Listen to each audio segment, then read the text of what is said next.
de febrero de preguntas y testimonios. Nos alegra mucho que estén ahí.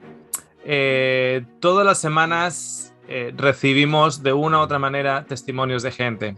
Todas las semanas. Y creo que es injusto que los únicos que nos beneficiemos de esa hermosa realidad de recibir un testimonio de cómo el Señor está trabajando con otras personas es muy egoísta si solo nos aprovechamos nosotros. Así que es otra de las razones también, no solo para daros a vosotros la oportunidad, sino al mismo tiempo para que otras personas se beneficien de escuchar cómo el Señor está trabajando en sus vidas y cómo está trabajando no necesariamente para cambiar las situaciones o circunstancias, sino cómo está trabajando en el medio de las circunstancias. ¿Okay? La verdadera paz no es estar con una piña colada en el Caribe sin ningún problema. La verdadera paz es estar en mitad de la tormenta y poder mirar hacia arriba y estar en paz en mitad de la tormenta. Vamos a comenzar con una pequeña oración y luego tenemos a un número de personas que a Mary irá dando paso. Así que les invito a que me acompañen en oración. Gracias, Padre, por la oportunidad que nos das de reunirnos en tu nombre, por la oportunidad que nos das de aprender más de ti. Va a haber preguntas durante esta sesión. Esperamos que de una u otra manera puedan ser contestadas o al menos que las respuestas sean suficientes como para avanzar un poquitito hacia adelante de la manera que te comprendemos o te entendemos. Y al mismo tiempo va a haber testimonio y que todo sea para edificar, no para centrarlo en nosotros, sino para edificar para aquellos que lo necesiten escuchar y al mismo tiempo para alabar tu nombre. Te lo agradecemos en el nombre de Jesús. Amén. Muy bien. Recuerden que preguntas van poniendo en el chat para que Mary le vaya dando paso y testimonios también. Con referencia a los testimonios, queremos que sean el mayor número posible para aprovechar la sesión. Entonces, yo sé que en unos minutos ninguno de ustedes tiene un testimonio que se pueda reducir en unos minutos. Entiendo eso, pero vamos a poner gemas, vamos a dejar gemas de nuestros testimonios en lugar de que sea empalagoso para todos y al mismo tiempo le quite el tiempo a otras personas. Cuantas más personas aparezcan en el día de hoy, mucho mejor. Así que, ¿quién tenemos por ahí primero? Mary. Hello, Oscar. Ahí estamos, Luis. ¿Cómo estás? Bien usted, gracias a Dios. Es un placer. Okay. Sí, la primera pregunta es basado en los escritos de Elena G. White, donde dice que Cristo, Satanás vendrá haciéndose pasar por Cristo literalmente como una persona al fin de los tiempos y engañará con esa imagen del falso Cristo. La pregunta es, ¿Satanás ya está en la tierra? Esa es la primera pregunta. Bueno, Satanás está en la tierra, estaba en la tierra en la época de Jesús incluso. Estaba en la tierra en la época de Jesús. Tenemos, por ejemplo, la tentación en el desierto, cuando Satanás le tienta a Jesús. En Apocalipsis 12 nos dice que fue tirado a la tierra y no fue encontrado para él no más lugar para el cielo. Y eso cronológicamente en Apocalipsis 12, eso es después de la cruz. Así que sí, bíblicamente ya está aquí, pero lleva aquí un poquito tiempo. Mi abuela ya decía, el diablo es más listo por viejo que por diablo. Lleva aquí mucho más. De hecho le dice en el libro de Job, cuando le preguntan de dónde vienes, él venía de la tierra, de caminarla, de caminar su propiedad, así que sí. Y en Lucas 9:23, donde Jesús dice, y decía a todos, si alguno quiere venir en pos de mí, niégase a sí mismo, tome su cruz cada día y sígame. Basado en los escritos de Pablo, donde Pablo dice que él sabe que en su carne no muere el bien, porque el querer el bien está en él, pero el hacerlo no. ¿Deja a Pablo en algún momento de su ministerio caer en la cruz? Pablo dice en el libro de Romanos, en inglés dice, reckon yourselves dead.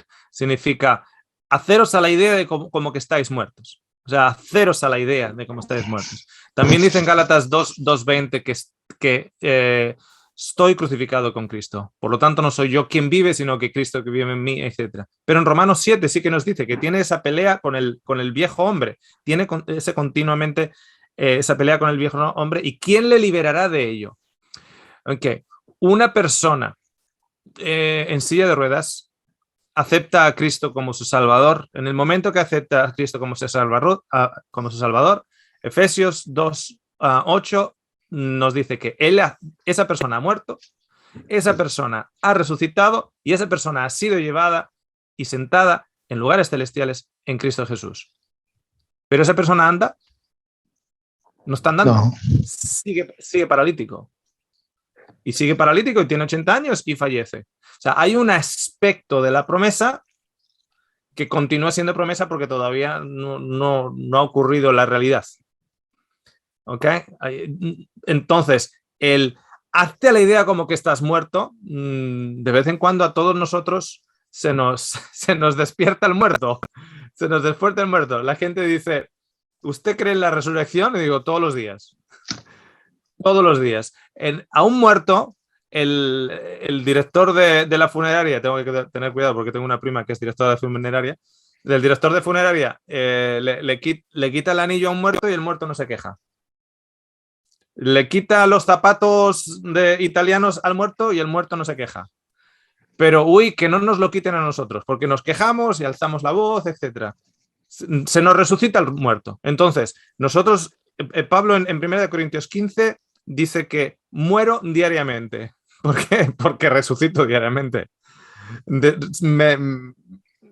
No había mucho del Pablo muerto cuando se está peleando con Barnabás, por el sobrino de Barnabás, por Juan Marcos. Entonces, sí, pero hay un aspecto, por eso ilustraba lo del hombre en la silla de ruedas.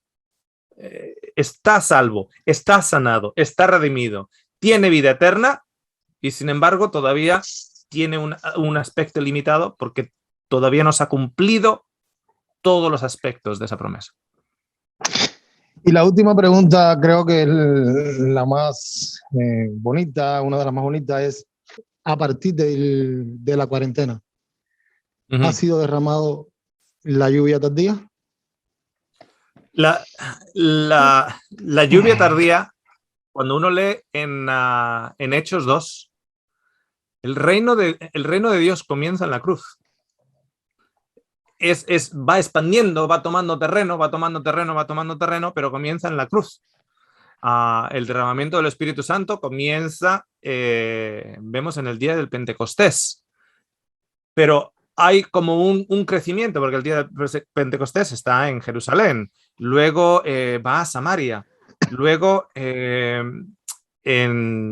Pedro entra en la casa de Cornelios, un pagano, y barreras se van rompiendo en la cabeza de Pedro. Pedro tiene que ir rompiendo, o sea, el Espíritu Santo va rompiendo barreras. Pablo llega a decir que ve como a través de un espejo. O sea, Pablo, el apóstol del Evangelio a los gentiles, hay aspectos que no conoce. O sea, pero el reino de Dios empieza en la cruz, empieza a crecer como fuego. De hecho, cuando miras las Escrituras, Jesús mismo dice que ya está ardiendo. O sea, ya está ardiendo. Desde que Él llega, ya está ardiendo. Ahora, hay momentos en la historia en los cuales ha habido un crecimiento exponencial en ese sentido. Y a día de hoy, fijaros lo que tenemos aquí simplemente en pantalla y luego a través de YouTube. Canadá, Cuba, Argentina, España, Austria, el Reino Unido, etcétera, etcétera. Solo lo que tenemos en pantalla. Tenemos un montón. Esto no se podía haber hecho hace 2 siglos atrás, hace un siglo atrás. No solo eso, hace 20 años atrás. Aquí hay mucha gente que no creció con el Internet. Entonces, lo que la cuarentena ha hecho, ha puesto en jaque muchas estructuras. Existe una fábrica social, compañías, fábricas, hospitales, cárceles, etcétera. Todos es parte de un organigrama social. Y la religión forma parte de un organigrama social. La religión. Entonces, todas esas partes que son parte del organigrama social, de la fibra social, han sido afectadas. Las empresas han sido afectadas, los supermercados han sido afectados, los hospitales han sido afectados, las cárceles también. Todo el sistema ha sido afectado. Y dentro de ese sistema, la religión es un sistema establecido para, digamos, para formar parte de esa fibra social. Entonces también ha sido afectado. Cuando nos hemos quedado en casa y el ruido de todo ese sistema social se nos ha ido un poquitito de nuestros oídos, hemos podido escuchar un poquitito más y replantearnos ciertas cosas. Cuando hemos estado en casa y hemos tenido el tiempo para pensar, para escuchar, entonces, claro, eso ha cogido más fuego. Ha cogido más fuego pero eso siempre ha estado así. Me refiero que la abuelita de 80 años, que a pesar de haberse sentado toda la vida enfrente de una iglesia que le han estado presentando un Dios que no solo va a hacer que su hijo se pierda porque su hijo era drogadicto. O sea, fijaros la paradoja. Una señora que tenía un hijo drogadicto. Y ahora, por ejemplo, me viene a la cabeza lo que ha pasado en Argentina, que me contaron hace unos días atrás, donde una heroína adulterada ha matado no sé cuántos jóvenes allá en Argentina. Imaginaros una mamá que ha sufrido ver al hijo en las drogas. Ahora, ha sufrido que se le ha muerto el hijo. Ahora va a la iglesia para que la religión le diga que ahora, como murió ese hijo en las drogas, ese hijo ahora se va a perder. Entonces, mientras la mamá sigue viva, sigue sufriendo ahora con esa pena de que su hijo está perdido. Pero no solo eso, sino que encima la religión enseña que luego Dios no le va a dejar ahí ya perdido, no, lo va a levantar nuevamente para que la madre nuevamente sufra viendo a su hijo cómo se quema. O sea, al final no estás haciendo sufrir al drogadicto, estás haciendo sufrir a la madre que te ha estado sirviendo toda la vida. Madres así que no han creído ese mensaje ha existido por siempre. A pesar de sentarse en las iglesias y escucharlo, eso ha existido por siempre. Lo que ha pasado aquí ahora es diferente. Lo que ha pasado es que el mensaje de la reconciliación apela al niño en nosotros. O sea, cualquier niño te va a decir, claro, pero es que el otro día me comentaba un amigo que fue a pedir perdón a su hijita y le dice a su hijita, quiero pedirte perdón porque papá creía que Dios hacía así y era castigador, etcétera, etcétera. Y su hija pequeñita le dice, papá, pero eso es lo que tú creías de Dios. O sea, le fue a pedir perdón a la niña por haberle educado a la niña mal, y la niña, como todavía es pequeñita, dice, pero es que eso es, pues yo no creía así de Dios, yo creía que Dios era bueno. Entonces, apela a lo nuestro. Lo que pasa es que por siglos se sientan en los asientos de las iglesias todas esas personas, y desde el púlpito no se predica, y como desde el púlpito no se predica, entonces se lo guardan para ellos. Lo que ha pasado ahora es que a través del Internet el mensaje está saliendo fuera por un montón de bocas. Un montón de personas lo están diciendo. Entonces, como un montón de personas lo están diciendo, si alguien, por ejemplo, escuchó algún mensaje mío de salud hace no sé cuántos años y ahora escucha el mensaje de la reconciliación, dice, espera, que no soy yo la única loca o que no soy yo el único loco. Eso es lo que está haciendo la diferencia. Gente está saliendo precisamente porque está escuchando a otra gente, pero no porque esa otra gente le esté convenciendo. Muchos de ustedes sabrán que un peso pesado hace unas cuantas semanas salió con un mensaje de cómo él creía en la reconciliación de todas las cosas. Esa persona no sale porque ni yo ni otro le haya convencido. Esa persona lo llevaba pensando por 20 años. Por 20 años. Lo que pasa es que ahora escucha a otros y dice, espera un momentito, que se puede decir. Y ya no lo voy a dejar dentro. Esa es la diferencia. Lo que pasa es que ahora no se está dejando dentro porque se están escuchando y están saliendo cada vez más personas diciéndolo. Entonces ganan la fuerza y la energía para, pues lo voy a decir yo también, porque lo estaba pensando hace 20 años. Yo conocí a una persona en la cual estaba hablando con él, un señor de Fiji, estaba hablando con él y al final de la conversación, o sea, él me soltaba un poquitito, yo como no lo conocía tanto, le solté un poquitito más, luego él me soltó un poquitito más y al final pareció que creíamos lo mismo. Desde 1985 este señor lo está llevando, lo creía. 1985. Yo a ese señor yo no le he enseñado nada. Todo el mundo lo piensa. Fantástico. ¿Okay? A ver. Ruth Ahí Hernández. Tengo, Ruth Hernández. Ajá. Activar el audio, listo. Buenos días, Oscar. Buenos días, Ruth. Saludando de Virginia, Estados Unidos. Ajá. Sí, y Oscar, un pequeño testimonio y luego pues el testimonio me lleva a una pregunta.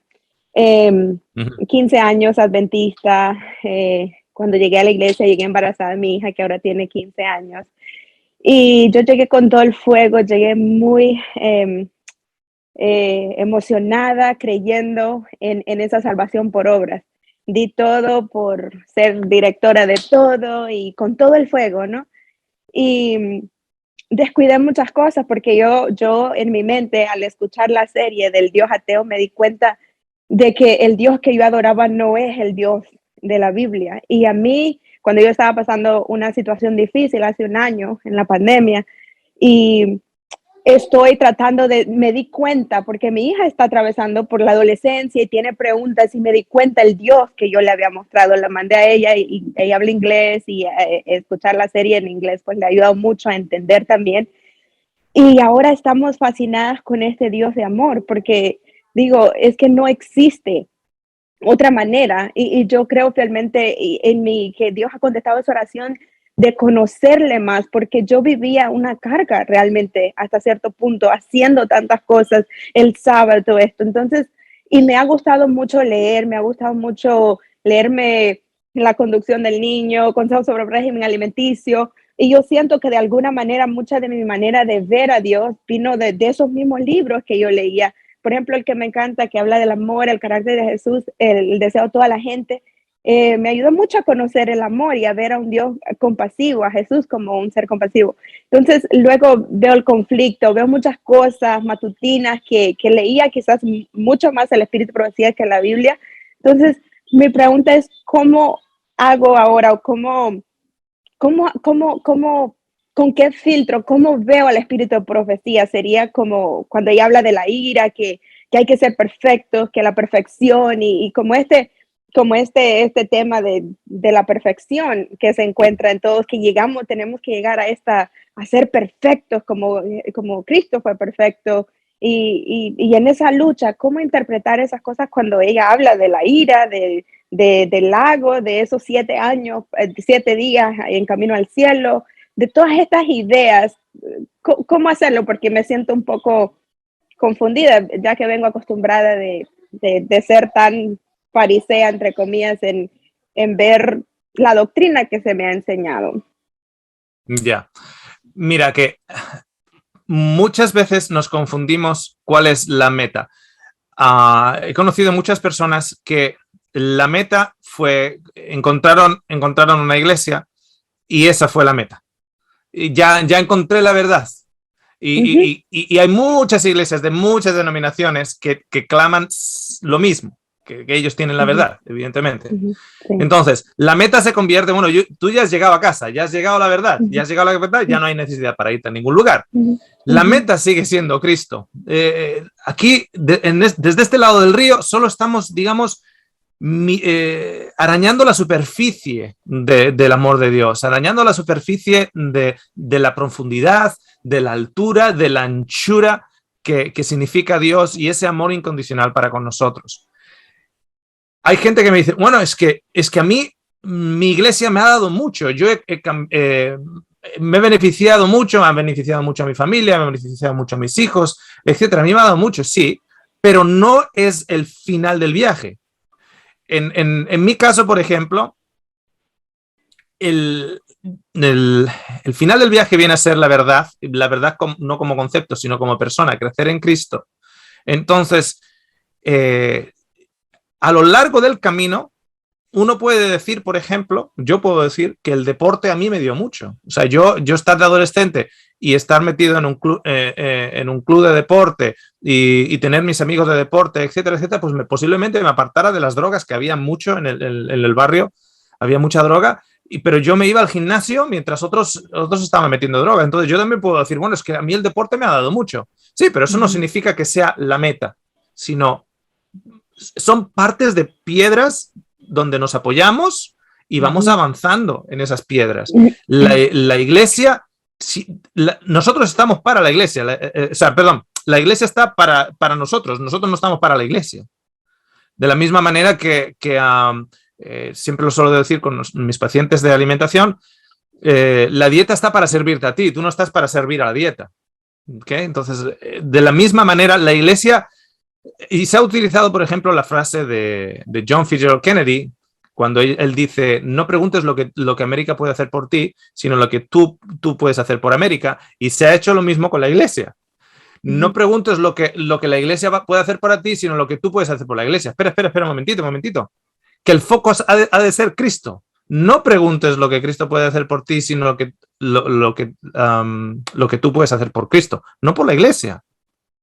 No nos confundamos. La meta no es la iglesia, la meta es Cristo. Y el grupo de iglesia que en su día nos ayudó a crecer, a estudiar la Biblia, etcétera, etcétera, son apoyos, anclajes que nos van ayudando en el crecimiento, pero no puede al final convertirse en aquello que nos ha ayudado al crecimiento en formarse algo que nos ponga un techo de cristal para que nos evite a crecer. En el caso, por ejemplo, de Elena de White, con conceptos que ella tiene, le guste a personas o no le guste a personas, y dejarme clarificar, y esto no lo digo por presumir, pero muy posiblemente, del grupo que tenemos aquí, muy posiblemente, no lo digo por presumir, estaré en las 5 personas que han leído más sus escritos y en las 5 personas que han estudiado más sus escritos. Y aparte, la gran mayoría de los escritos no están ni siquiera traducidos al español. ¿Okay? Y posiblemente de las 5 personas que haya podido leer escritos de cartas originales de ella, por donde estudié y por el acceso que tuve a ello. Y no lo digo presumiendo. O sea, yo no hablo por desconocimiento del tema de Elena de White, sino precisamente porque he leído muchísimo de ella. El conflicto de los siglos yo lo habré leído por lo menos de cabo a rabo, como decía mi abuela, por lo menos 5 veces y en completo, y estudiado por partes muchísimas más. Hay evidencias irrefutables que hay hay un preconcepto histórico y un contexto histórico en la autora.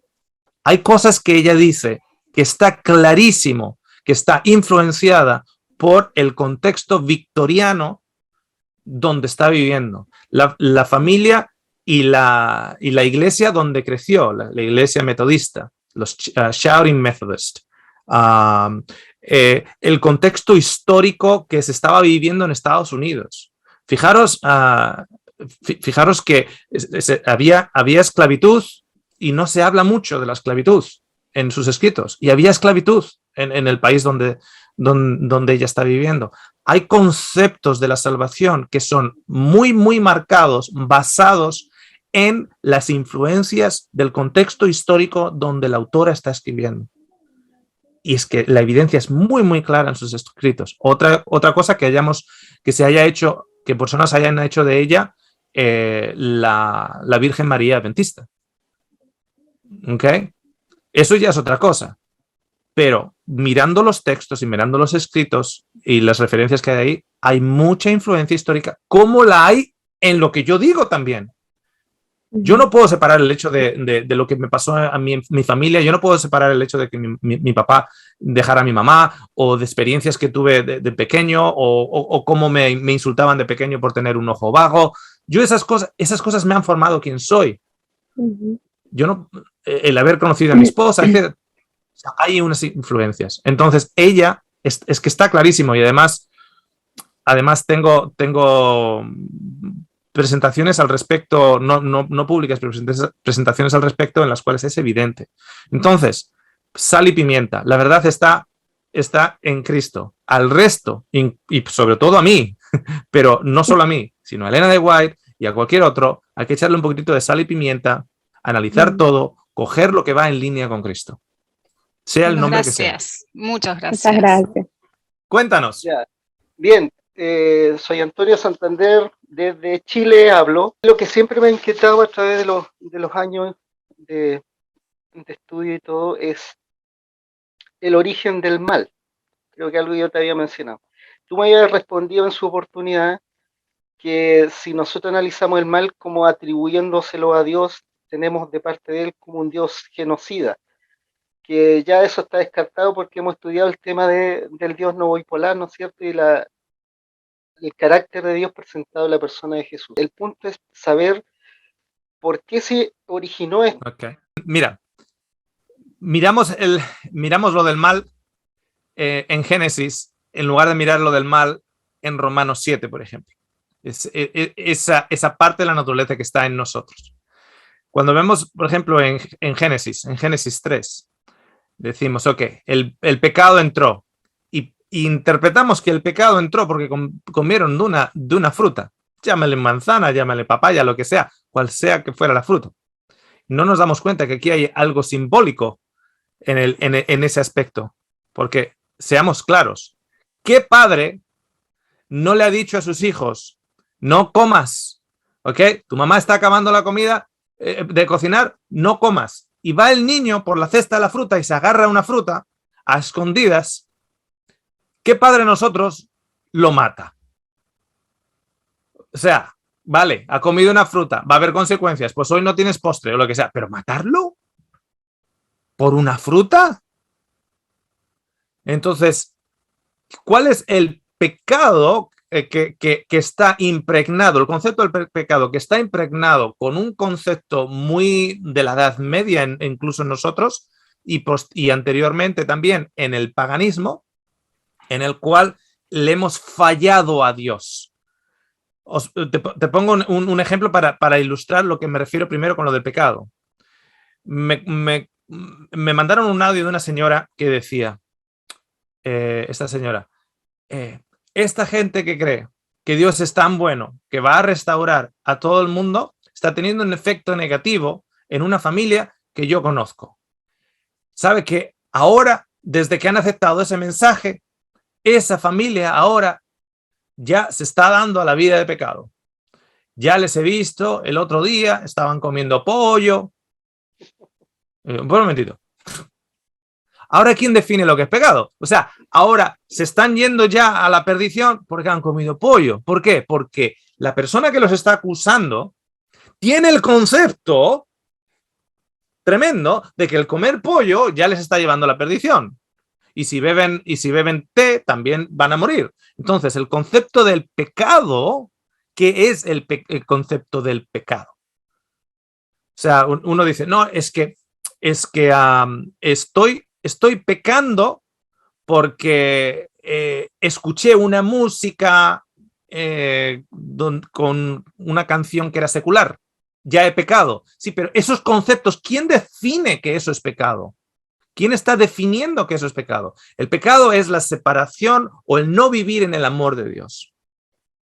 Cuando Dios dice, ese día moriréis, murieron ese día y sin embargo seguían respirando. ¿Por qué murieron ese día? Porque se apartaron del amor de Dios, se apartaron del concepto de la imagen de Dios. Entonces, cuando nosotros estamos expuestos a un digamos, esto lo he comentado en otras ocasiones, a una pregunta muy similar.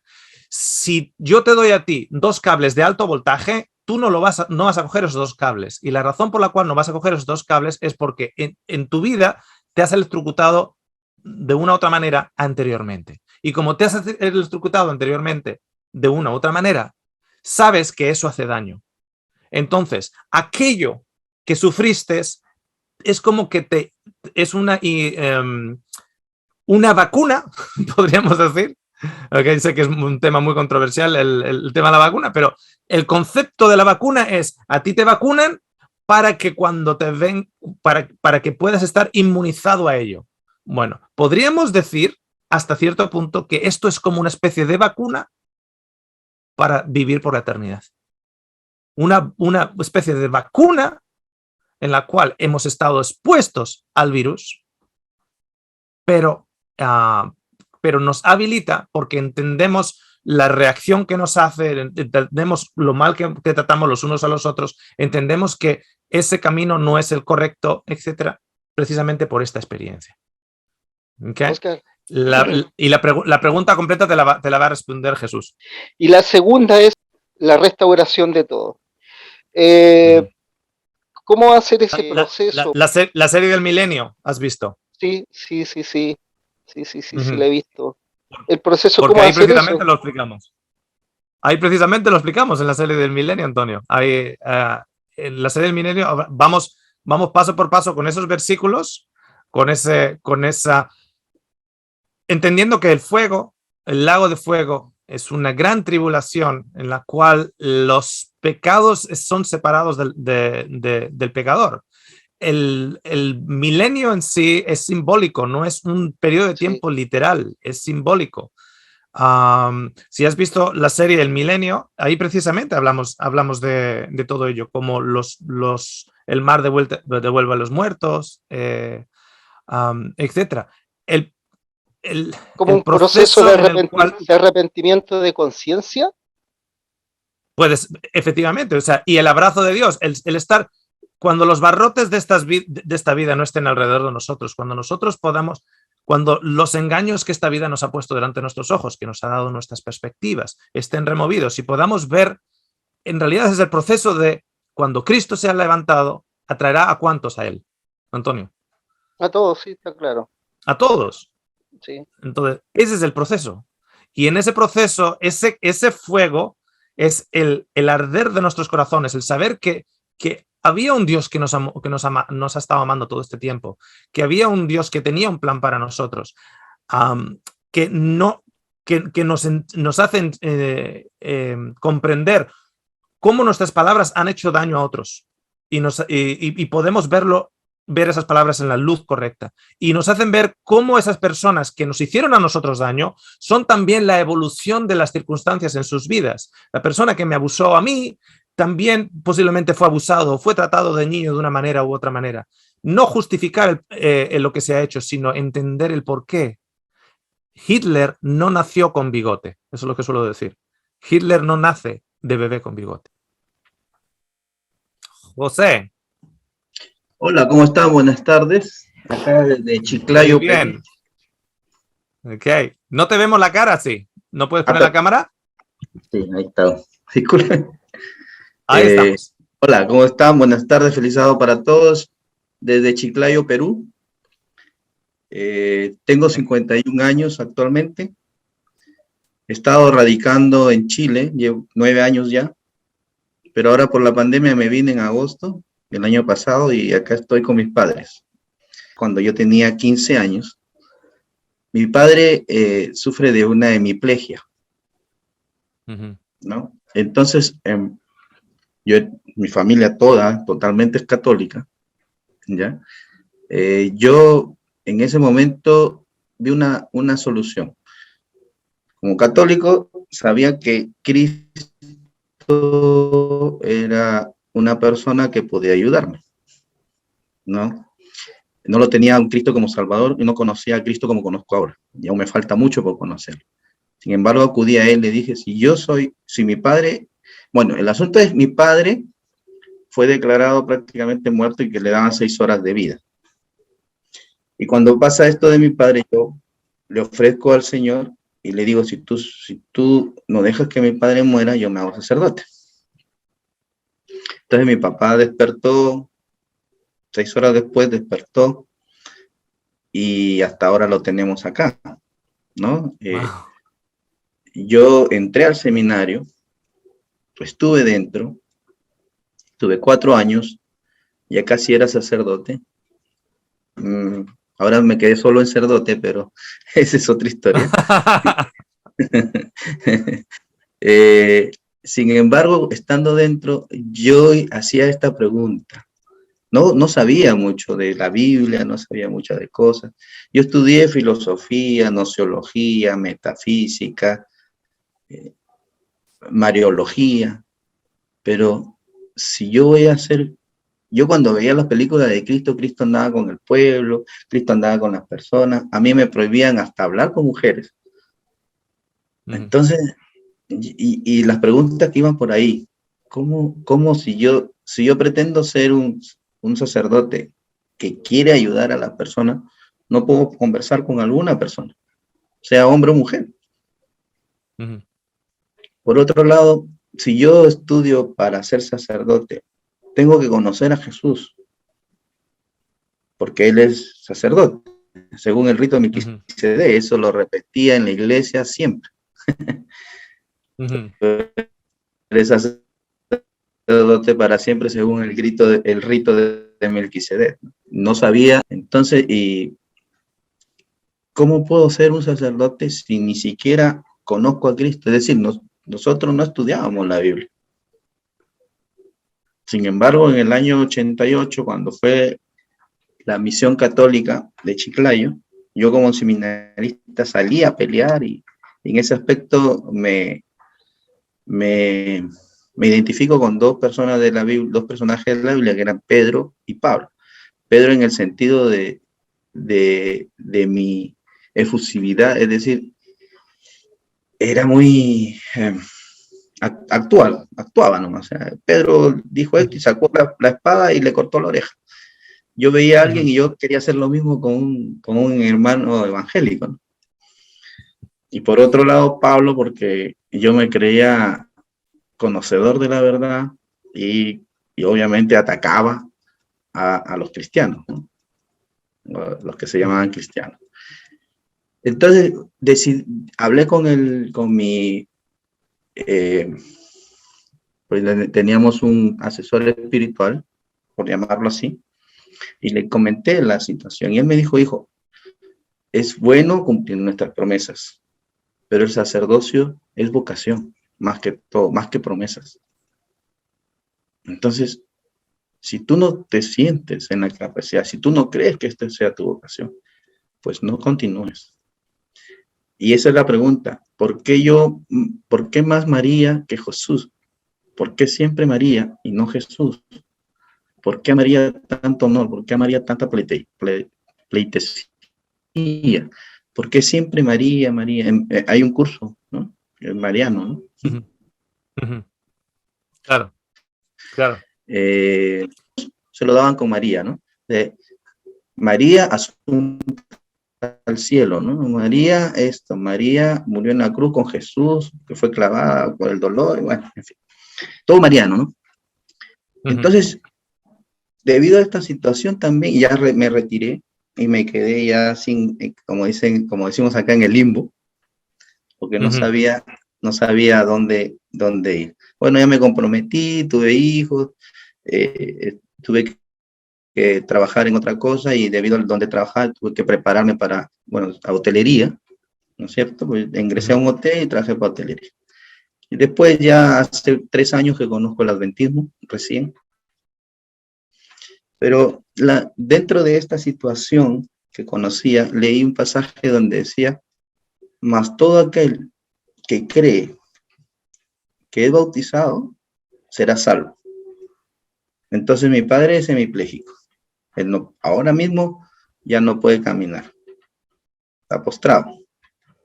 Y digo, si mi padre conoce la verdad, él cree, pero no lo puedo bautizar.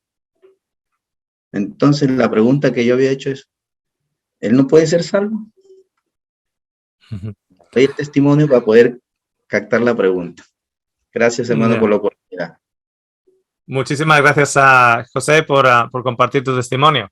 A aquellos que son bautizados por el Espíritu, fijaros que incluso Juan el Bautista dice que yo os bautizo por agua. Yo os bautizo por agua. Pero viene aquel cuyos sandalias yo no soy digno ni siquiera de atar, y él os va a bautizar con fuego. El bautismo que ocurre en el día de Pentecostés es ese bautismo con fuego, precisamente de las lenguas de fuego. Cuando nosotros vemos el fuego como símbolo, vemos como símbolo, y el fuego es un símbolo del amor de Dios. Muchas aguas no pueden apagarlo. En Cantar de los Cantares, capítulo 8, del versículo 6 al 7. Cuando vemos ahí, nos dice un montón de cosas. Por ejemplo, cuando las lenguas de fuego se posan, ¿no? ¿Qué tipo de lenguas tenemos nosotros cuando hablamos? Tenemos lenguas de fuego, lenguas de amor. Cuando un enemigo cuando nosotros al enemigo le damos pan y le damos agua, dice que pondrás ascuas de fuego sobre sus cabezas. Es el fuego del altar en Isaías 6 el que limpia el pecado de la boca de Isaías. Ese amor en el cual estamos llenos. Hay gente que se mete en las aguas pensando que ese es el bautismo. Entonces, entra bestia y sale bestia mojada. Entra bestia y sale bestia mojada. Y hay gente que son bautizados en realidad por el Espíritu del Señor. En ternura, en amor para con Dios, y ese amor luego es reflejado en amor y perdón para con el prójimo. Entender que ellos han sido perdonados y rebosan de amor para perdonar a otro. Aquellos que mucho han sido perdonados y ellos perdonan mucho porque en realidad entienden que mucho han sido amados y aman mucho. Ese es el bautismo del Espíritu. Yo con mi esposa, nosotros nos casamos en frente de testigos, etcétera, etcétera, etcétera. Pero al llegar a esa ceremonia, en realidad ya hay un casamiento emocional anterior. Si no hay un casamiento emocional anterior a eso, el casamiento físico donde yo firmo un papelito, etcétera, no vale para nada. Absolutamente para nada. Sin embargo, imagínate que yo estoy en una situación en la cual yo no puedo ir a un juzgado o no puedo ir a un juez de paz que me firme un documento de boda, por lo que sea, porque estoy en mitad de un país con guerra, por lo que sea, y yo me caso con mi esposa en una montaña, en privado, entre los dos, en el cual yo me doy a ella por el resto de nuestros días y ella se da a mí por el resto de sus días, y es una promesa común, etc. Nosotros estamos casados ante los ojos de Dios. Y sin embargo no ha habido una ceremonia, no ha habido testigos, no ha habido nada de eso. ¿Por qué? Por la incapacidad que hay en ese momento en el país o en la situación del país. Entonces, el bautismo de agua es para la foto. Es para la foto. El bautismo de agua es para la foto. El bautismo real es el bautismo del Espíritu. ¿Okay? Pero entonces, Jesús también fue sumergido en el agua. Sí, Jesús también fue sumergido en el agua, efectivamente. Pero, entre otras cosas, ahí estaba el comienzo de su ministerio, podríamos decir. Tomamos el hecho de que Jesús es sumergido en el agua y no el hecho de que es declarado: este es mi hijo en el cual tengo contentamiento. Delante de todo el mundo que está yendo allá. De hecho, nos dice que Jesús no bautizaba a nadie. Dice, y estaban él y sus discípulos en el río Jordán bautizando. Y luego pone, aunque Jesús no bautizaba.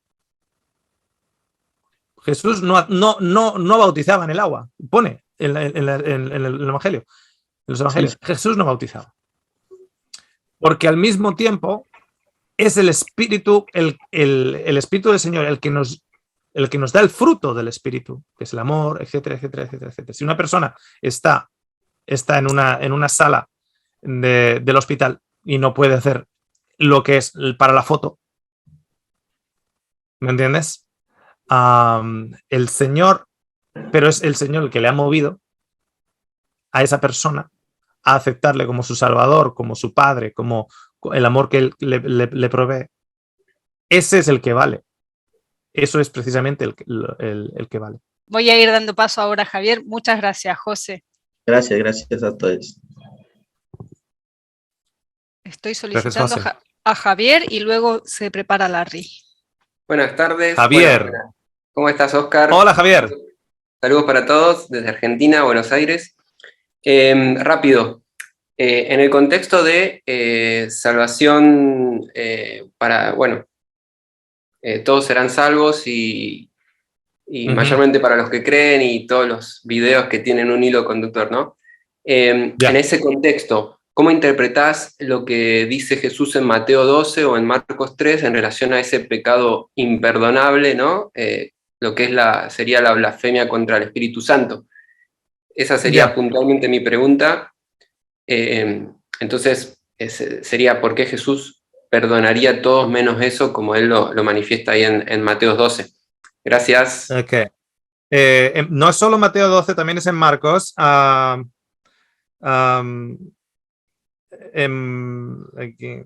Déjame buscar la referencia en Marcos. Okay. Tenemos los tres evangelios que se llaman los evangelios synoptic gospels, sinópticos, ¿ok? Mateo, Marcos y Lucas. El primero que se escribe es Marcos. De Marcos se saca Mateo, muchos de los aspectos de Mateo. Entonces, cuando Mateo está usando esa cita, está citando de Marcos. Entonces, como que hay no una recopia, digamos, pero sí como, pues, bien, ya partes de un original anterior al tuyo, ¿ok? Entonces, más expandido, se expande las historias. Evidentemente, Marcos tiene 14 capítulos, Mateo tiene 28. O sea, se expanden los capítulos. Pero eso en particular viene de Marcos 3, del 28 al 29. Y si vais ahí, Marcos 3, del 28 al 29, vemos cómo lo pone Marcos y lo mal traducido que está. Déjame mirarlo. A ver, ok. Pone en español: de cierto os digo que todos los pecados serán perdonados, en el versículo 28 de Marcos 3, a los hijos de los hombres y las blasfemias cualquiera que sean. Pero cualquiera que blasfeme contra el Espíritu Santo no tiene jamás perdón, sino que es reo de juicio eterno. Ok. La traducción es la siguiente, la tengo aquí además, traducción literal, palabra por palabra. Pero aquel que hable mal, aquel que hable mal en relación al Espíritu Santo, no tiene perdón en esta era, en este momento, en este instante. En el momento en el cual está hablando mal del Espíritu Santo, no tiene en este instante perdón, sino que está en peligro. Fíjate, lo de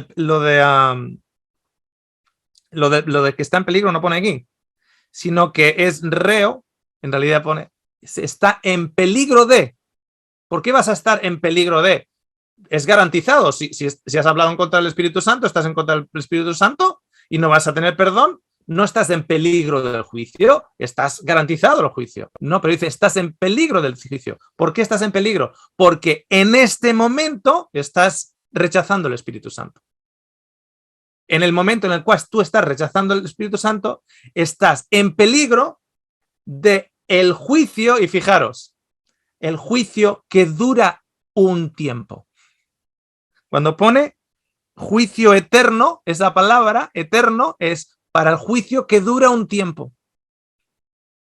No que dura por siempre, sino que tiene un inicio y, como todo juicio, tiene un final de tiempo, de periodo de tiempo en el cual está ese juicio.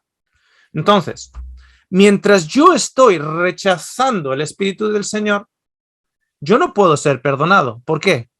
Porque ¿cómo yo voy a ser perdonado de algo que yo no interpreto que necesito perdón? Por ejemplo, si yo odio a una persona por lo que esa persona me hizo a mí, o sea, una persona me viola a mí, ¿quién comete el pecado?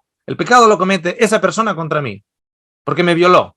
Vale, pero yo ahora justifico el hecho de que él me violó a mí para yo odiar a esa persona. Entonces, ¿ahora quién está pecando? También. Yo. ¿Por qué? Porque estoy odiando a otro ser humano. Ahora, el Espíritu del Señor me está diciendo que me perdone, que le perdone. Y yo digo que yo no le puedo perdonar. Entonces, ¿cómo Dios me va a perdonar mi pecado cuando yo no dejo mi pecado? Mi pecado en ese momento no es, yo no he violado a nadie. Mi pecado es que odio al que me violó. En ese momento estoy rechazando el Espíritu Santo y estoy en peligro de ir por un lago de fuego en el cual voy a poder ver en ese lago de fuego lo que llevó a esa persona a hacer lo que hizo para conmigo. Voy a ver la realidad en su totalidad. Y voy a pasar por esa angustia de haber malgastado años de mi vida en odio, etcétera, etcétera, etcétera, en un juicio en el cual dura un periodo de tiempo. Eso es el sentido original del versículo. Si yo tengo pecado en mí, y pecado en mí es precisamente que yo no he sabido perdonar. Fíjate el hermano mayor. El hermano mayor tiene odio contra el hermano pequeño que está dentro de la casa. ¿Está entrando en la casa del hermano mayor? No. ¿Por qué? Porque está rechazando el Espíritu del Señor. ¿Cuál es el Espíritu del Señor? El Espíritu que perdona. Pero él lo está rechazando. Yo no quiero perdonar a mi hermano. Entonces, ¿puede entrar en la casa? No, no puede entrar en la casa. ¿Cuándo? Porque mientras estés rechazando el Espíritu del Señor, en ese tiempo estás en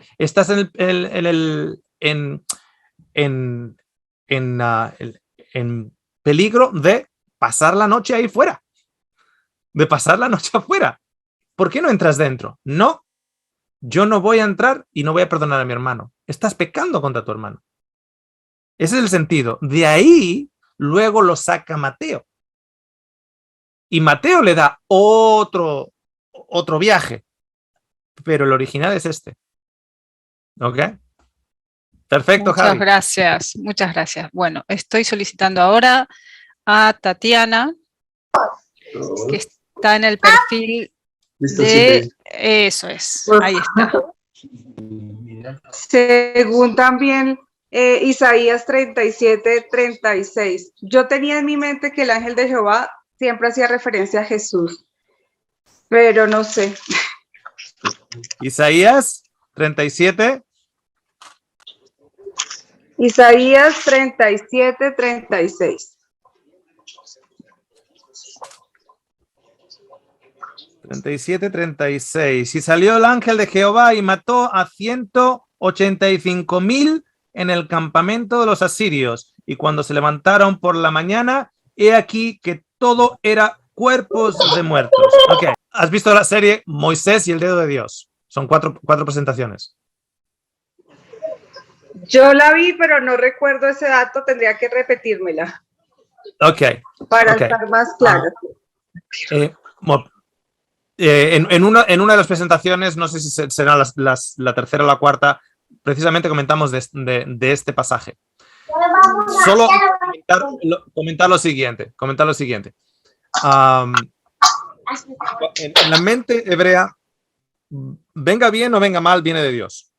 Eso es en la mente hebrea. Okay. Ahora, quiero poner ciertas cosas aquí en perspectiva. Cuando las dos bombas atómicas cayeron en Hiroshima y Nagasaki, tú lo puedes mirar en Google, eran ciudades bien pobladas en Japón y se estima que entre 35,000 y 45,000 o 50,000 personas más o menos fallecieron con las dos bombas atómicas. El poder destructivo del hombre de una manera increíble. Aquí murieron 185,000 asirios, 185,000. Y en Nagasaki y Hiroshima murieron entre 35,000 y 50,000, o sea, infinitamente menor.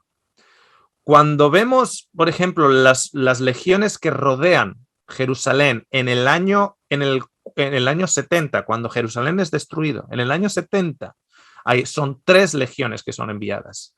Si tenemos por legión entre 4,000 y 6,000, soldados por legión romana, vamos a ponerle 5.000 simplemente por ponerlo en el medio. 5.000 por 3 son 15.000 soldados. 15.000 del ejército más poderoso y más numeroso que existía. 15.000. Vamos a ponerle incluso 20.000 si quieres. Le puedes poner 25.000 para destruir Jerusalén en ese momento. O sea, los romanos, vamos a ponerle 30.000, que eran solo 3 legiones, que no llegan a 30.000, ¿eh? Solo para exagerar, vamos a ponerle 30.000 para rodear y colapsar Jerusalén en el año 70, cuando Jerusalén ha tenido ya 4 expansiones. En otras palabras, Jerusalén hay 4 expansiones de muros. Significa que es 4 veces, mínimo, 4 veces más grande que en la Jerusalén del rey Ezequías. No Ezequías, perdón. Ezequías, perdón. Que el rey Ezequías. 4 veces más grande. Y sin embargo, Roma manda 15.000. 15.000. Y aquí mandan 185.000. Espera, que todo el ejército romano en lo más alto de la conquista romana, cuando tenían tropas y legiones, tenían en lo que ahora conocemos como Inglaterra, en España, en Portugal, en Egipto, en Turquía, etcétera, cuando era lo más grande, tenía 25 legiones. 25 legiones. Si tú pones 25 legiones por 5.000 por legión, eran las 25 legiones, las famosas 25 legiones romanas. Por 5.000 soldados por legión, tienes 150.000 soldados en la compañía en el ejército más poderoso de la historia antigua. 150.000. Y estamos hablando ya en la época moderna. 150.000. Vamos a exagerarlo, vamos a poner los pretorianos, vamos a poner la guardia del emperador, vamos a poner tal, vamos a poner 200.000. Vamos a exagerar, 250.000. Pero eso es Roma. Ahora, para conquistar a una Jerusalén muy empobrecida, muy pequeñita, 4 veces más pequeña, mínimo 4 veces más pequeña, no solo en población, sino en recursos, etcétera, 4 veces más pequeña que la Jerusalén del año 70, Asiria envía 185.000 soldados, más que todas las legiones juntas romanas que estaban en Inglaterra, que estaban en Turquía. Y en un día, 185.000 del ejército asirio perece. Y los asirios siguen siendo la primera potencia por otros 60 años. ¿Sabes lo que significa, Tania? Que las cifras no añaden. Es imposible. Que no añaden. O sea, no puedes tener un ejército más grande que el ejército romano, en el cual 185.000 soldados perezcan en un día, y sin embargo, después de perecer, todavía tengas una capacidad militar tal que todos los enemigos que vienen de Egipto o de Babilonia, etcétera, todavía los puedes controlar. Que no ha existido un ejército de esas dimensiones. A día de hoy, Chile tiene menos que los asirios. La gran mayoría, salvo Estados Unidos, China y algunos otros, el resto tienen menos que estas cifras de soldados. Ok, entonces, ¿qué ocurre? Primero, todo lo que pasa, todo lo que mueren, si es a nuestro favor, es porque Dios está a nuestro favor y Dios lo ha hecho. Entonces es el ángel de Dios. Okay. Hay una historia en la cual los asirios llevan a una tropa de 5.000, bueno, eso ya tiene más sentido, 5.000 hacia Egipto. Llevan a 5.000 hacia Egipto. Y en 5.000 hacia Egipto, resulta que los egipcios lo cuentan de esta manera. Y no dicen el ángel de Jehová, pero los dioses egipcios en una noche aniquilan al ejército asirio. 5.000 de ellos. ¿Okay? En los reportes de los asirios, sin embargo, dice que intimidamos a los egipcios como teníamos que intimidarlos y luego nos retiramos. Si se retiraron, no, murieron. Cuando dice en una noche, está diciendo como de la noche a la mañana, así, rápido. ¿Qué ocurrió históricamente con esos 5.000 hombres? La cólera. En estas campañas, en estas campañas militares, las ratas entraban en el grano y la rata tiene una pulga y esa pulga con la rata y en el grano y en las reservas de los alimentos de los ejércitos crea la cólera. Y cuando dice en una noche, los egipcios dicen en una noche, los dioses egipcios lo mataron, no fue en una noche, pero la cólera te mata rápido, entre un día a 3 días. Una vez que te empieza a llegar y a todos te llega rápido, pum, pum, pum. Básicamente todo el campamento de los asirios, 5.000 de ellos. ¿Ok? 5.000. Entonces, 185.000. Tengo que decir que posiblemente hay un poquitito de cuento de pescador. ¿Saben el cuento de pescador, no? El pescador que decía, ayer pesqué un pez así de grande. Y al día siguiente, y pesqué otro pez así de grande. Y ya tenía a los amigos aquí hasta el tope de este exagerado pescador. La próxima vez cuando entre y nos vaya a decir cuán grande es el pez que ha pescado, le vamos a coger las manos.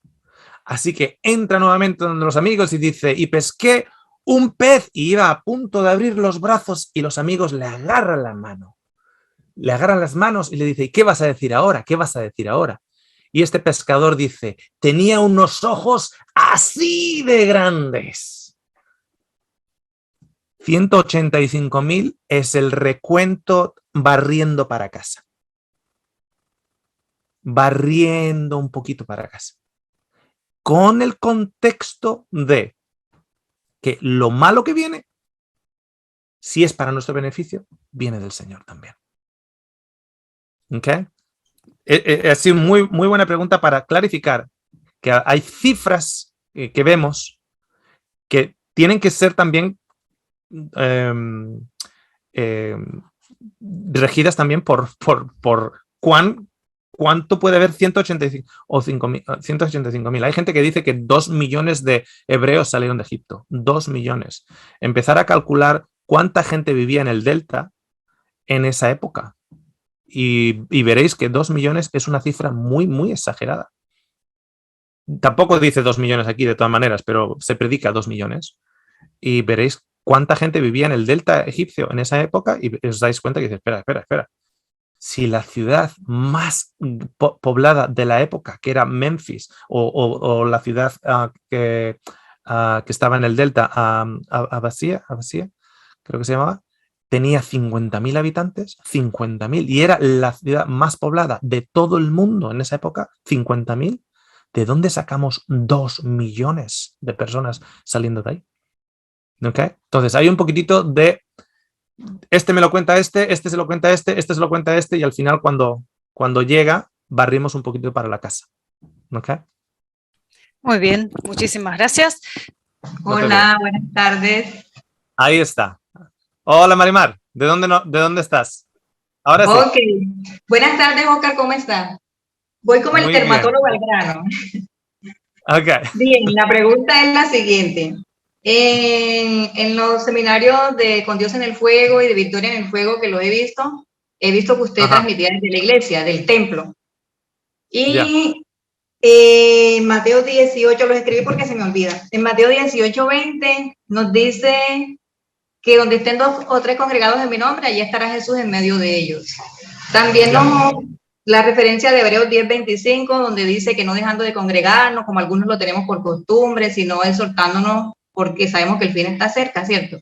Y en Salmo 133:1 dice que es bueno y delicioso que los hermanos habitemos juntos en armonía. La pregunta es la siguiente. Realmente, a lo que estamos viviendo actualmente en el tiempo en donde vamos, ¿debemos sí o no congregarnos físicamente, literalmente, en el templo, en las 4 paredes? o no debemos hacerlo, o desde la casa está bien, porque lo primero que se dice es que cuando dejamos de asistir a la iglesia que nos enfriamos. De hecho, yo veo que ya usted, por eso le dije que conocimiento, ya usted no lo hace desde la iglesia, desde el templo como tal, sino que lo hace en su casa, en su espacio, abrió el canal.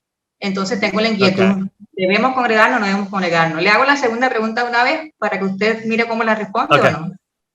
Ok, vale, hazme la segunda y así toco las dos y cerramos. La segunda con respecto a la Navidad. En diciembre yo decoré la casa, yo la arreglé y un amigo me quitó el habla porque yo arreglé la casa, me decía que eso eran cosas paganas, que eso no se hacía, bueno, una cantidad de cosas. El hecho fue que yo me fui enojando y yo quise pues como defender lo que yo estaba haciendo y quise explicarle, y el hecho fue que yo le dije que al final yo lo hacía porque me daba la gana, porque ya me había sacado de mis casillas. Entonces, mi pregunta es, la hermana Elena de White cita algunos pasajes en el Hogar Cristiano donde ella dice que el árbol uno lo puede colocar haciendo referencia a promesas, a peticiones. De hecho, yo me conecto virtualmente, soy miembro virtual de las iglesias de Forest City, de su casa Shul, de los peregrinos, y yo veo que en la Navidad ellos arreglan la iglesia, el templo, con árboles, llevan las promesas, se colocan la foto de la familia, en fin, el pesebre, todo muy bonito y que eso me encanta. Entonces mi inquietud es, como cristianos, sean adventistas o no sean adventistas, independientemente del credo al que uno profese, ¿es permitido o sí es conveniente o es bueno o es malo, no sé cómo decirlo, colocar o poner árbol de Navidad, las luces, en fin, todo lo concerniente a Navidad, porque mi amigo me dijo que yo era pagana, que eso eran fiestas paganas y que yo por qué lo hacía? Yo le dije que yo tenía mi principio muy bien establecido y sabía en quién había creído, y fue todo lo que le dije, ya no entré en polémica. Ok. Vale, entonces ahí están las dos preguntas. Voy primero con la primera. Tú dices como el dermatólogo al grano, y yo voy a ir por partes como Jack el Destripador.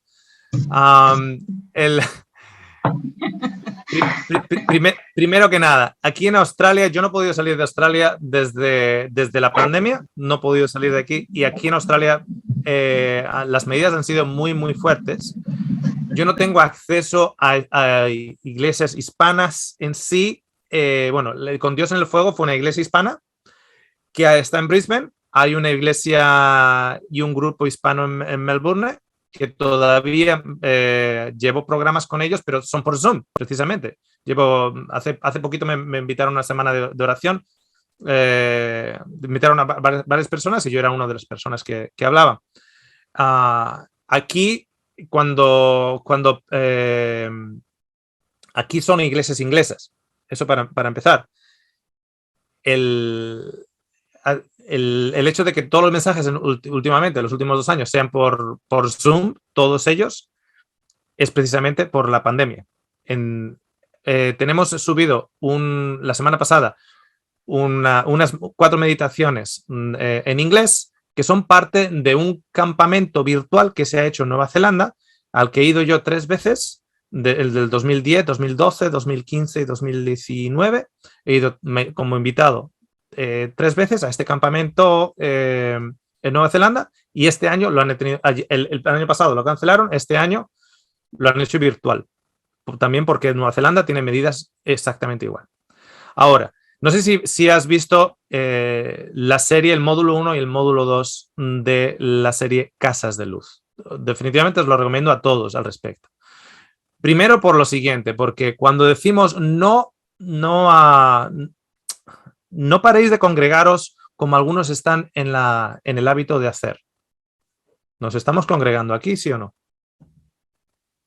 Nos estamos congregando. Yo ayer tuve que elegir en qué grupos me congregaba, porque me congregué, estuve estudiando, estuvimos en un estudio de un amigo que estuvo presentando un tema de 7 de la mañana mío a 9 de la mañana. A las 9:30 me metí en otro grupo, pero tenía otros grupos que tuve que no meterme, ¿ok?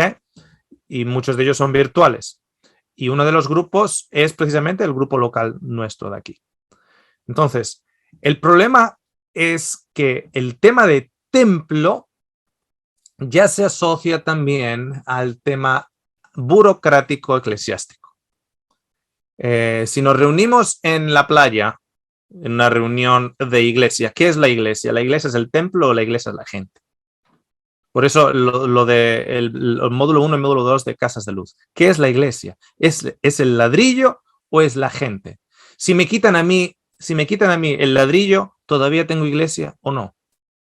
Si la respuesta es no, no entendemos. Tenemos un concepto muy de catedral. Eso no es la iglesia.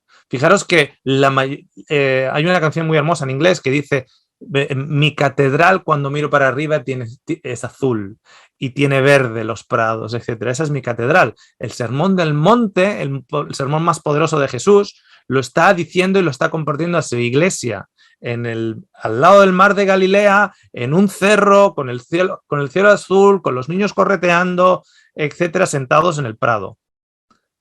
Entonces, el concepto de mira que esos ya no se están reuniendo. ¿Cómo que no se están reuniendo? Muchos de ustedes se han reunido más esta cuarentena, estos que en toda su vida, porque anteriormente iban de 11 de la mañana a 12:30 en un grupo en un edificio. Ahora están, que unas semanas están no sé cuánto, que durante la semana están aquí, luego están en un grupo de WhatsApp, luego están en no sé cuándo, luego en una reunión de Zoom. Se están reuniendo más que antes. ¿Okay? Entonces esos que dicen, no, es que no dejen, mandan mensajes y dice, no dejen de reunirse en hebreos, como algunos tienen costumbre de dejar de reunirse. Yo no me estoy dejando de reunir para nada. Ahora, otra cosa va a ser, Marimar, que a mí me inviten, después de haber yo soltado la bomba del Maratón 5, de que yo cuando vaya a ver a mi madre, que tengo pensado ir a ver a mi madre en España, que las iglesias que a mí me estaban invitando antes, me vayan a invitar a mí a esas iglesias, pero yo no tengo ningún problema de ir, porque para mí la iglesia es la gente. Y aprovecho para decir lo siguiente. Yo estoy por la gente, no por las doctrinas. Cuando nosotros estamos en un lugar por las doctrinas, tendemos a poner las doctrinas por encima de la gente. Eso es lo que hace que padres echen a sus hijos de las casas. Eso es lo que hacen que gente, por ejemplo, pone las doctrinas por encima de su cristianismo. Cuando tú pones las doctrinas por encima de tu cristianismo, hay gente que no te habla porque pusiste un árbol de Navidad. No, ¿por qué? Porque han puesto sus doctrinas por encima de su cristianismo. Los que mataron a Jesús fueron aquellos que pusieron las doctrinas por encima de su cristianismo y mataron a Jesús. Los que persiguieron a Pablo eran los que ponían sus doctrinas por encima de su cristianismo y persiguieron a Pablo. Y eso me viene bien con la segunda pregunta con referencia a la Navidad. Cuando tenemos una persona que no guarda las fiestas hebreas, ¿okay? Y yo no estoy recomendando que se haya que guardar las fiestas hebreas, ¿okay? No lo estoy recomendando, pero porque además son parte del antiguo pacto y nos muestran algo diferente. Y además digo, hay gente que conozco que me dicen, no, hay que guardar las fiestas hebreas, y le digo, y me mandan siempre, ¿no? Feliz Día de las Cabañas, feliz Día de la Pascua, etcétera, etcétera.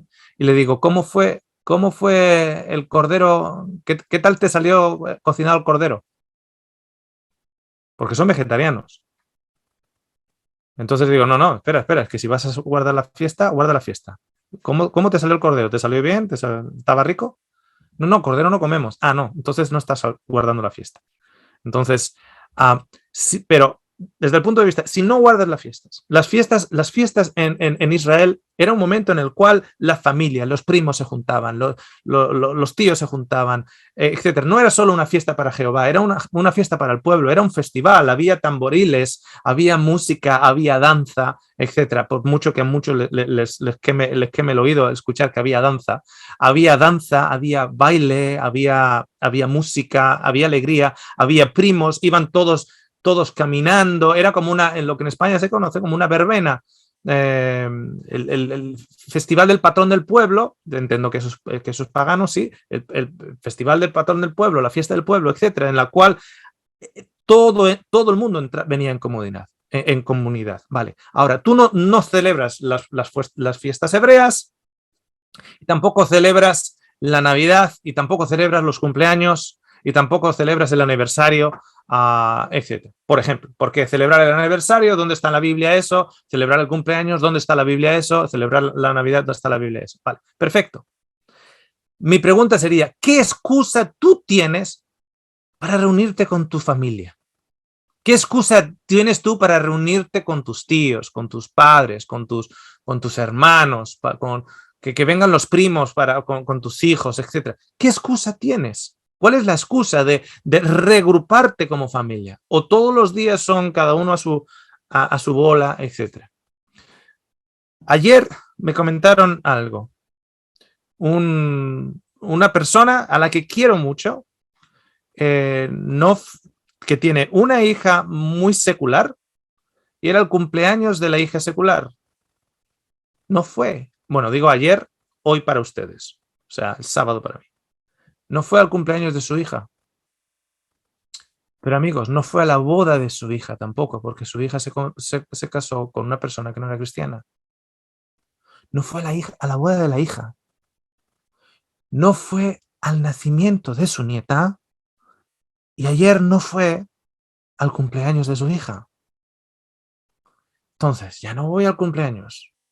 Entonces, ¿cuál es tu excusa para juntarte con la gente? Para mí, la Navidad es una excusa perfecta. Es una excusa perfecta porque es el momento en el cual nos juntamos como hijos. Yo tengo un tío abuelo en que le llamo, lamentablemente, le llamo 2 veces al año. Una es en vacaciones cuando mi mamá está en la casa de él, y otro es en Navidad cuando él está en casa de mi mamá. Y hablo con él. O sea, si a mí me quitas las Navidades para llamarlo, yo no le llamo nunca a ese tío abuelo mío. Es hermano de mi abuela. No le llamo nunca. Pero, oye, ¿cómo estáis? Siempre me cuenta lo mismo.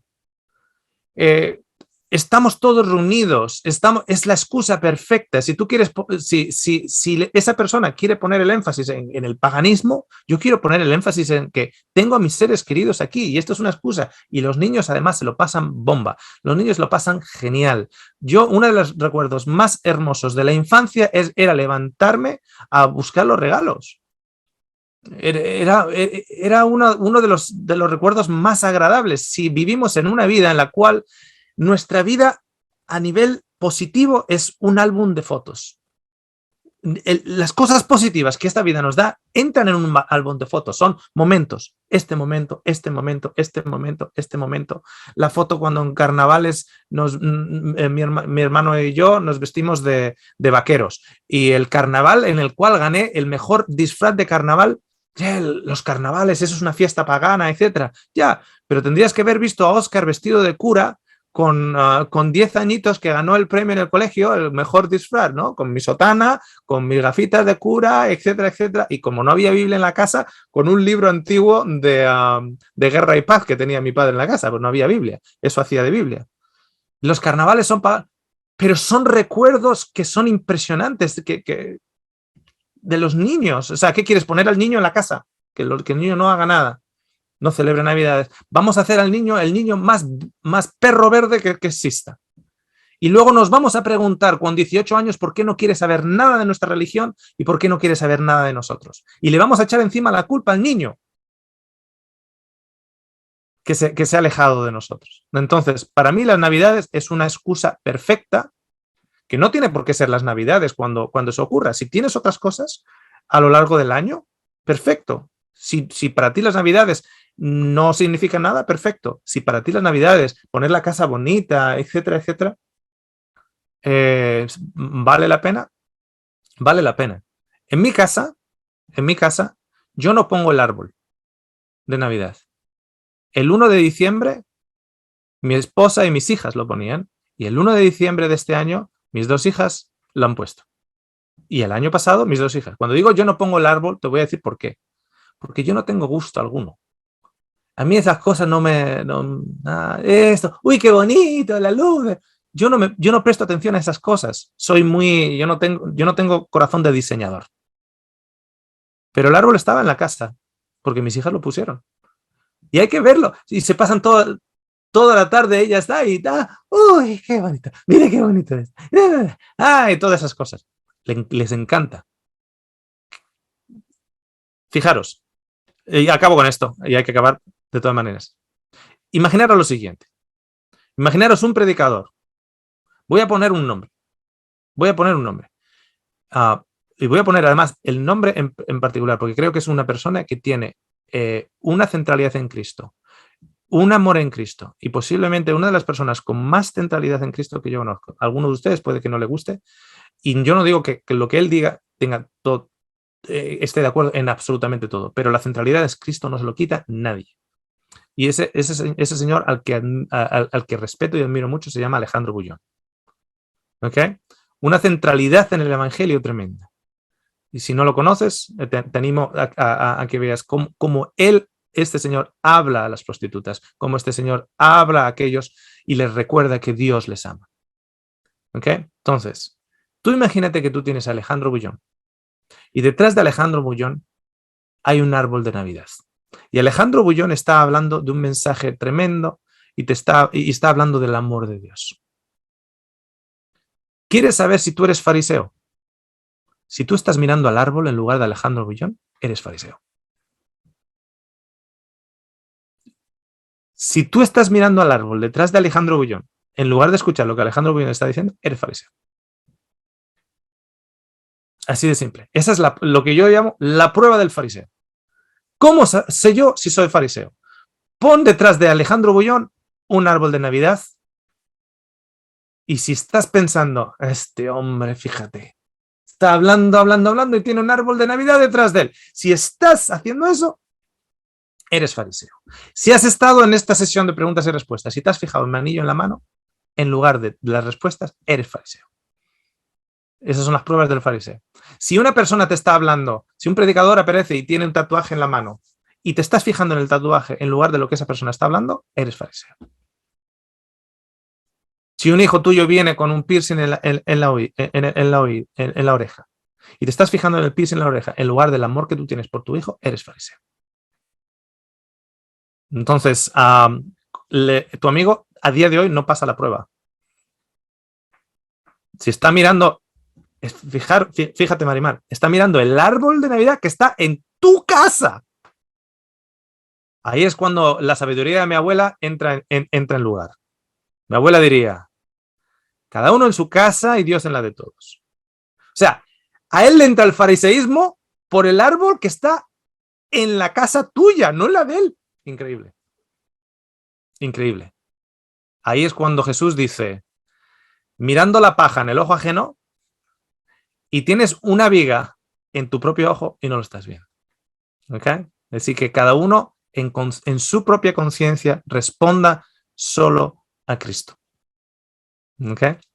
Vamos a cerrar con una oración. Muchísimas gracias a todos ustedes por estar presente. Les dejo un trabajito para la próxima semana. La próxima semana, a la misma hora, vamos a estudiar lecciones del libro de Filemón. Una lección en particular.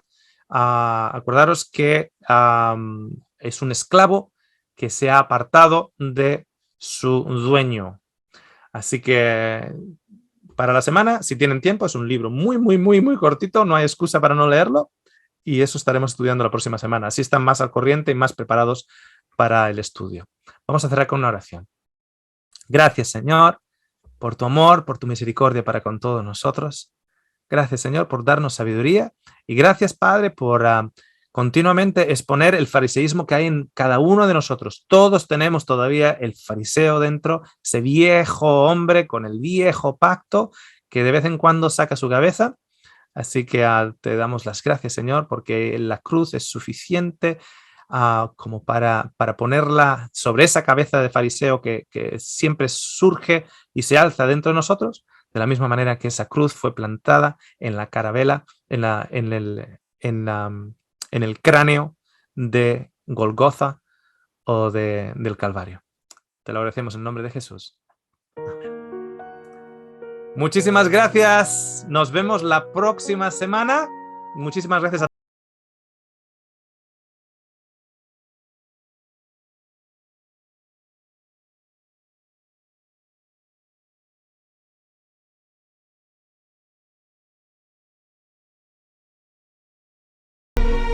Feliz sábado a todos. Un abrazo, hermanos. Señor siempre siga bendiciendo. Un saludo desde Medellín, feliz sábado. Feliz sábado desde Houston, Texas. Dios los bendiga. Oscar, feliz tarde. Igualmente. Feliz sábado, Oscar. Dios te bendiga.